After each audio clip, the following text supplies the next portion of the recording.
ഇന്ന് നമ്മൾ സംസാരിക്കാൻ പോകുന്നത് ഏറെ നാളായി ചർച്ച ചെയ്യപ്പെടുന്ന ഒരു വിഷയത്തെക്കുറിച്ചാണ്. പ്രമുഖ ഇ കൊമേഴ്സ് സ്റ്റാർട്ടപ്പായ മീഷോയുടെ IPOയെ കുറിച്ച്. മീഷോയുടെ IPO എപ്പോൾ വരുമെന്ന് നിക്ഷേപകർ ആകാംക്ഷയോടെയാണ് കാത്തിരിക്കുന്നത്. ഇപ്പോൾ ഇതാ IPO സംബന്ധിച്ച് ഒരു വലിയ അപ്ഡേറ്റ് പുറത്തു വന്നിരിക്കുന്നു. എന്താണ് ആ പ്രധാനപ്പെട്ട അപ്ഡേറ്റ്? IPOയുടെ വിശദാംശങ്ങൾ എന്തൊക്കെയാണ്? നമുക്ക് വിശദമായി പരിശോധിക്കാം. ഈ ആവേശകരമായ വിഷയങ്ങളിലേക്ക് കടക്കുന്നതിന് മുൻപ് ഒരു പ്രധാന കാര്യം ഓർമ്മിപ്പിക്കാനുണ്ട്.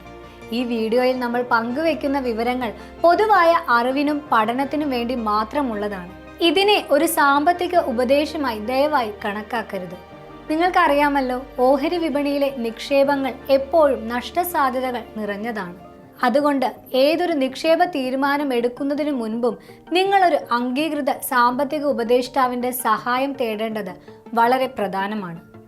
ഇവിടെ നൽകിയിരിക്കുന്ന വിവരങ്ങൾ ഏറ്റവും കൃത്യതയുള്ളതാക്കാൻ ഞങ്ങൾ ശ്രമിച്ചിട്ടുണ്ട്. എങ്കിലും എന്തെങ്കിലും തെറ്റുകളോ വിവരങ്ങൾ വിട്ടുപോയിട്ടുണ്ടെങ്കിലോ ഞങ്ങൾക്ക് ഉത്തരവാദിത്തം ഉണ്ടായിരിക്കുന്നതല്ല. ഓർക്കുക, എല്ലാ നിക്ഷേപങ്ങളും നിങ്ങളുടെ സ്വന്തം വിശകലനത്തിനും ഉത്തരവാദിത്വത്തിനും അനുസരിച്ച് മാത്രം ചെയ്യുക. അപ്പോൾ നമുക്ക് ഇന്നത്തെ വിഷയത്തിലേക്ക് കടക്കാം. ഏറ്റവും പുതിയ വിവരങ്ങൾ അനുസരിച്ച് മീഷോ തങ്ങളുടെ ആസ്ഥാനം അമേരിക്കയിലെ ഡെലവെയറിൽ നിന്ന് ഇന്ത്യയിലേക്ക് മാറ്റുകയാണ്. ഈ സുപ്രധാനമായ നീക്കം ഏതാനും ദിവസങ്ങൾക്കുള്ളിൽ തന്നെ പൂർത്തിയാക്കുമെന്നാണ് പ്രതീക്ഷിക്കുന്നത്. കമ്പനിയുടെ ആസ്ഥാനം ഇന്ത്യയിലേക്ക് മാറ്റുന്നത് IPO നടപടികളിലെ ഒരു സുപ്രധാന ചുവടുവയ്പ്പാണ്. കാരണം ഇതിനുശേഷമാണ് അവർക്ക് മാർക്കറ്റ് റെഗുലേറ്ററായ സെബിക്ക് മുമ്പാകെ IPOക്കായുള്ള സോഫ്റ്റ് റേറ്റ് ഹിയറിംഗ് പ്രോസ്പെക്ട്സ് അഥവാ DRHP ഫയൽ ചെയ്യാൻ സാധിക്കുക.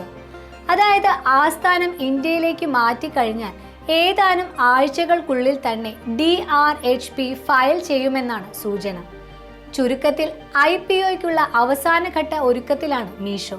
ഇനി മീഷോ IPOയുടെ വലുപ്പത്തെക്കുറിച്ച് നോക്കാം. ഇതിനോടകം തന്നെ മീഷോ ഒരു പബ്ലിക് കമ്പനിയായി മാറിയിരിക്കുന്നു. ഏകദേശം 8,350 കോടി രൂപ IPO വഴി സമാഹരിക്കാനാണ് കമ്പനി ലക്ഷ്യമിടുന്നതെന്ന് നേരത്തെ റിപ്പോർട്ടുകൾ ഉണ്ടായിരുന്നു. ഇത് ഇന്ത്യൻ സ്റ്റാർട്ടപ്പ് ലോകത്തെ വലിയ IPOകളിൽ ഒന്നായി മാറാൻ സാധ്യതയുണ്ട്. ആരാണ് മീഷോയ്ക്ക് പിന്നിൽ? 2015 IIT ഡൽഹിയിൽ നിന്ന് പഠിച്ചിറങ്ങിയ വിദീത് ആത്രയും സഞ്ജീവ് ബർണവാളുമാണ് മീഷോയ്ക്ക് തുടക്കമിട്ടത്. സോഷ്യൽ കോമേഴ്സ് പ്ലാറ്റ്ഫോം എന്ന നിലയിൽ ശ്രദ്ധേയമായ മീഷോ ഇന്ന് ഇന്ത്യയിലെ പ്രമുഖ ഇ കൊമേഴ്സ് കമ്പനികളിൽ ഒന്നാണ്. Tiger global, soft bank, elevation capital തുടങ്ങിയ പ്രമുഖ ആഗോള നിക്ഷേപകരിൽ നിന്ന് $130 കോടി മൂലധനം മീഷോ സമാഹരിച്ചിട്ടുണ്ട്. ഇത് കമ്പനിയുടെ വളർച്ചയിലും വിപണിയിലുമുള്ള വിശ്വാസ്യതയിലും നിർണായക പങ്ക് വഹിച്ചിട്ടുണ്ട്.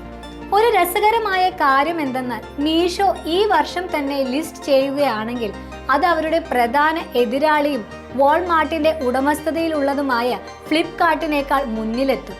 കാരണം 2007 പ്രവർത്തനം ആരംഭിച്ച ഫ്ലിപ്കാർട്ട് ഇതുവരെ ഇന്ത്യൻ ഓഹരി വിപണിയിൽ ലിസ്റ്റ് ചെയ്തിട്ടില്ല. ഇത് മീഷോയ്ക്ക് ഒരു വലിയ നേട്ടമായി കണക്കാക്കപ്പെടുന്നു. അപ്പോൾ മീഷോയുടെ IPO സംബന്ധിച്ച ഈ നീക്കങ്ങൾ നിക്ഷേപകർക്ക് തീർച്ചയായും ആവേശം നൽകുന്നതാണ്. ആസ്ഥാനം ഇന്ത്യയിലേക്ക് മാറ്റുന്നതോടെ DRHP ഫയൽ ചെയ്യുന്നതിനുള്ള തടസ്സങ്ങൾ നീങ്ങുകയാണ്. വൈകാതെ തന്നെ IPOയെ കുറിച്ചുള്ള കൂടുതൽ വിവരങ്ങൾ പുറത്തു വരുമെന്ന് നമുക്ക് പ്രതീക്ഷിക്കാം. ഈ വീഡിയോ നിങ്ങൾക്ക് ഉപകാരപ്രദമായെന്ന് വിശ്വസിക്കുന്നു. ഇതുപോലെയുള്ള വീഡിയോകൾക്കായി ഈ ചാനൽ ലൈക്ക് ചെയ്യാനും സബ്സ്ക്രൈബ് ചെയ്യാനും മറക്കല്ലേ. നന്ദി.